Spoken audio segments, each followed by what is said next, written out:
రాత్రి వేళ కామాక్షి ఆయన పడుకున్న దగ్గరికి వచ్చి తట్టి లేపింది. ఆయన లేచారు. కేశపాశాన్ని తీసి ఇలా చూపించి ముట్టుకో అంది. ఆయన ఇలా ముట్టుకున్నారు. జిగురుగా ఉంది.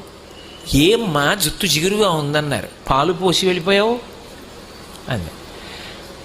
అమ్మా నీ గుడి పునర్నిర్మాణం చేయాలని తాపత్రయపడ్డానమ్మా అన్నారు. ఏమయ్యా గుడి పునర్నిర్మాణం చేయడానికి నువ్వు సంపాదించాలా?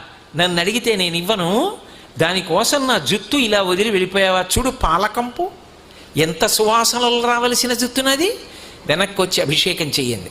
రాత్రికి రాత్రి ఆయన బ్రిటిష్ ప్రభుత్వం వారిని అడిగారు తలుపులు తీయమని. తీశారు. వాళ్ళ గౌరవం కొద్ది. వాళ్ళకి ఆ గౌరవం ఉండేది. తలుపులు తీస్తే వారు గబగబా వచ్చి కంచిలో అమ్మవారికి మళ్ళీ